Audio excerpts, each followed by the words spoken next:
Let's talk about something that might surprise you. Imagine everyone gets a vote on everything, like literally everything. Yeah. Taxes, war, you name it. Sounds pretty democratic, right? Well, Aristotle, the father of Western philosophy, he thought this whole democracy thing was a recipe for, well, disaster. Yeah, it's definitely a bit counterintuitive, especially today. But to really get why he was so against it, we have to go back to his world, to ancient Athens. Right. Makes sense. So you've sent us all this stuff about ancient Greece and Aristotle's political ideas, and we're going to break it all down. So why did he think giving power to the people was a bad idea? Okay, so one of the sources you sent, Aristotle's Constitution of Athens, talks about this guy, Solon. He was a politician who made some big changes to give more power to the people. Things like canceling debts, setting up appeals courts, even making laws kind of vague so everyday people could have more say. So he was trying to make things more fair, give everyone a voice. Seems reasonable enough. What was Aristotle's problem with that? Well, Aristotle thought these reforms, even if they were well-intentioned, could lead to, like, chaos. He thought giving power to the masses could make things unstable and lead to bad decisions. So he was kind of like, yeah, let everyone vote on everything. Yep. What's the worst that could happen? And he thought a lot could go wrong. Exactly. He was worried about mob rule and the majority just, running over the rights of individuals. So not really a fan of the wisdom of the crowd's idea. Not so much. In his book Politics, he says leadership should be about reason and virtue, and the people with the strongest ability to think rationally, well, they're the ones who should lead. Is he saying some people are just, like, born to rule? Not exactly like a king inheriting a throne, but he did believe people have different natural abilities. And the ones who are really good at thinking things through, they're better suited for making decisions that affect everyone. It's like how you go to a doctor for medical advice, not like your neighbor who reads a lot of medical websites. Is he saying it's the same with governing? That's a great comparison. He believed governing needs a specific kind of expertise, just like any other skill. In politics, he actually says you wouldn't want someone with no training doing surgery on you, right? So why would you want unqualified people making decisions that affect the entire state? Okay, so he's not saying everyone's dumb. He's saying governing needs specific skills, like wisdom, experience, being able to make tough choices. But wouldn't that mean only a few people get to make all the decisions and everyone else is left out? That's a good question, and it does point to a bit of a tension in Aristotle's thinking. You see, he thought virtue was crucial for good leadership, and you develop virtue through practice and experience. Right, like you don't become good at chess just by watching. You have to actually play, even if you make some bad moves along the way. Exactly. So the question is, how do people get those leadership skills if they're never allowed to make decisions? He doesn't really give a clear answer to that in his Ethics. Seems like a catch-22. You need experience to lead, but you can't lead without experience. Yeah, kind of. But it's worth noting that while Aristotle had strong opinions about who should be in charge, he wasn't saying the masses should be totally silent. So he wasn't completely anti-democracy. Right. He thought the collected wisdom of the people could be useful sometimes, but he was still worried about giving the majority too much power. He thought it could lead to instability, impulsive choices, prioritizing short-term gains over the long-term good. So he wasn't saying everyone should just shut up and let the smart people handle everything. No, not that extreme. But he definitely had concerns about mob mentality and people being swayed by emotions more than logic. Okay, so Aristotle had a complex view of democracy. He saw the potential problems, but he also realized you can't just ignore the people. But if he didn't like pure democracy, what did he think was a better way to govern? Well, that's a question we'll get to in part 2 of this deep dive. We're going to look at what he thought was a more balanced and stable form of government, one that he believed would promote justice and the common good. Sounds like there's a lot more to discover. Stay tuned because we're just getting started. So we've talked about how Aristotle wasn't a big fan of democracy. He had some serious doubts about giving too much power to the people. But before we get to what he thought was a better system, I think we need to dig a little deeper into why he was so critical of democracy in the first place. Yeah, I think that's important.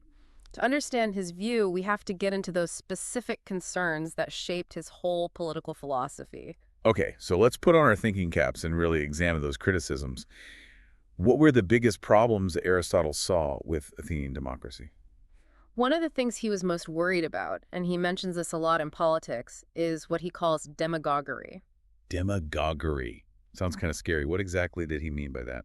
Basically, he was talking about leaders who, they care more about being popular than about making good decisions, like politicians who appeal to people's emotions and prejudices instead of, focusing on what's actually best for everyone. Oh, I see. So it's not just about leadership. It's about the kind of leadership. Mhm. He was worried about smooth talkers who could manipulate people into supporting bad ideas. Exactly. He thought this was a real danger in democracies where leaders are always trying to get people to like them. That pressure could lead them to make promises they can't keep or do things that are harmful just to stay popular.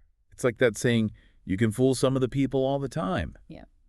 Aristotle seems to be saying that in a democracy, it's way too easy to fool enough people to get what you want. Right, and this connects to his fear of mob rule, which we talked about earlier. Yeah, the tyranny of the majority. Sounds dramatic, but I'm sure he had his reasons. He did. He thought that in a pure democracy, the majority could basically become tyrannical. Like they could ignore the needs of individuals and minorities and just do whatever they wanted, even if it wasn't fair or good for everyone in the long run. So just because most people want something doesn't make it right. Is that what he's saying? That's a key point. He's challenging the idea that just counting votes is enough to make good and fair decisions. He thought real justice needs careful thought, expertise, and a commitment to what's right, even if it's not what the majority wants at that moment. Makes you wonder if there are historical examples where a majority vote led to something really bad happening. Oh, definitely. History is full of examples where the majority, especially when they're driven by fear or prejudice, end up doing things that are unjust and harmful. And those examples show why Aristotle was so concerned about preventing that from happening. It's a sobering thought. It makes you realize that democracy, even though it's a good way to give people a voice, isn't perfect. You need safeguards and a commitment to ethical principles to make it work properly. Exactly. And it's important to remember, Aristotle wasn't against people participating in government. He actually thought it was vital for a healthy state. His criticism was about the dangers of unchecked majority rule and the need to balance the will of the people with things like justice, wisdom, and long-term stability. Okay, so he's not saying democracy is always bad, just that it needs some controls to keep it from going too far. What else did he think was wrong with the way Athenian democracy worked? Well, he saw that democracies tend to be pretty unstable. They're often full of infighting and different factions fighting for power. He thought that constant struggle made it hard to plan for the future and make the tough choices needed for real progress. So it's like everyone's so busy fighting over their own slice of the pie that no one's thinking about making a bigger pie for everyone to share.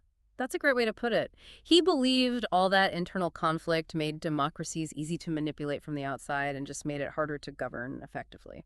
Makes sense. It's tough to get anything done when everyone's arguing and trying to sabotage each other. Did Aristotle have any other critiques of Athenian democracy? Yeah, he was also concerned about how democracies handle money. He thought they often favor policies that, like, redistribute wealth from the rich to the poor, even when those policies don't make sense economically or can't be sustained in the long run. I can see how that fits with his worry about the majority putting their own short-term gain ahead of what's good for the state in the long term. Exactly. He thought that kind of short-sighted economic policy could ruin the whole state by discouraging investment and innovation and hindering overall growth. It's really interesting how these concerns from ancient Greece are still relevant today. We're still dealing with things like demagoguery, political instability, and trying to find that balance between economic equality and prosperity. It really shows how timeless Aristotle's thinking is. He was writing in a specific time and place, but the questions he was dealing with, human nature, power, how to create a just and thriving society, those are still relevant today. It definitely makes me think differently about democracy and how it works. So if Aristotle was so critical of democracy, what was his solution? Did he have a better system in mind? He did. He called it a polity, which is basically a mixed system that tries to combine the best parts of different types of government while avoiding their weaknesses. Okay, I'm intrigued. Let's break down this polity idea and see if it makes sense as an alternative to democracy. But before we do that, I want to highlight something you said earlier. What's that? You reminded us that Aristotle was writing about a specific time and place, and his criticisms were based on how democracy worked in ancient Athens. We should remember that his criticisms might not apply perfectly to how democracies work today, especially with representative democracies and the checks and balances we have now. That's a really good point and something to keep in mind as we look at his alternative. Aristotle's ideas are super valuable for understanding the challenges of governing, But we should be careful about applying them directly to our modern world without thinking about how political systems have changed over time. Good point. Okay, back to this polity concept. Hmm. Tell us, what exactly did Aristotle think was the perfect recipe for good government? So we've spent quite a while figuring out why Aristotle wasn't exactly a democracy enthusiast. He had some pretty strong opinions, but he also came up with an alternative, right? He called it a polity. Kind of a strange word, but I'm assuming there's more to it than that. Yeah, it's definitely not just a made-up word. Think of polity as his attempt to find the ideal balance, a system that combines the good parts of different types of government without all the downsides. Like taking the best parts of democracy, aristocracy, maybe even a little monarchy, and mixing them all together. That's a great way to think about it. He didn't like extremes, Remember that whole golden mean thing we talked about? Right, finding that sweet spot between two extremes. So how does this polity thing actually work? What would it look like in real life? Well, one of the key ingredients for Aristotle's polity was a strong middle class. He saw them as a stabilizing force in society, not too rich, not too poor, which helps prevent a lot of the unrest that you see with extremes of wealth and poverty. Like a Goldilocks zone, not too hot, not too cold, just right for a stable and happy society. Did he say why he thought the middle class was so important? He believed that a society with a large and thriving middle class would have a stronger sense of shared purpose and be more dedicated to the common good. When more people have something to lose, they're more likely to work together to make things work for everyone. Makes sense. When people feel like they're part of something bigger, they tend to cooperate more and fight less. What about voting? Would people still get to vote in Aristotle's polity? Yes, but not in the same way as a direct democracy. He imagined a system where citizens elect qualified people to represent them and make decisions on their behalf.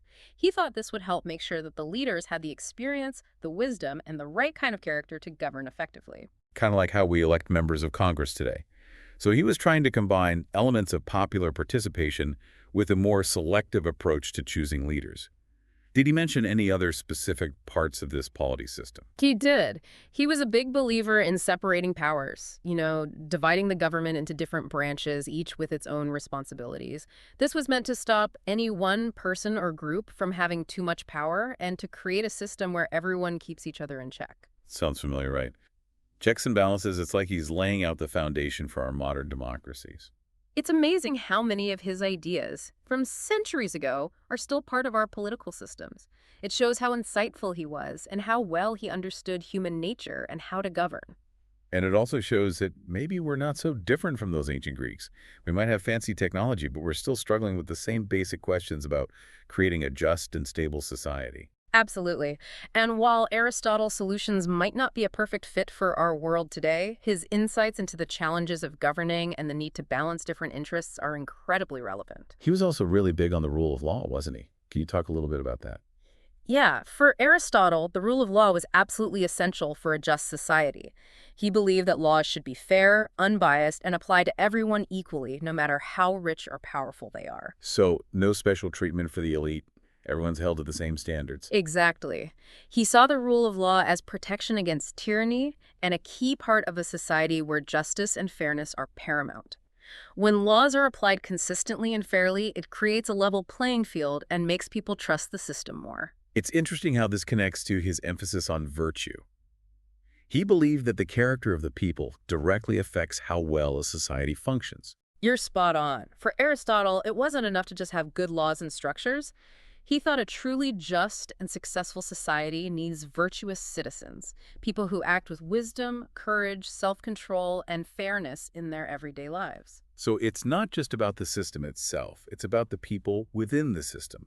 Their character and actions determine whether a society succeeds or fails. That was his core belief. He argued that any state that wants to be stable and successful should focus on developing virtue in its citizens.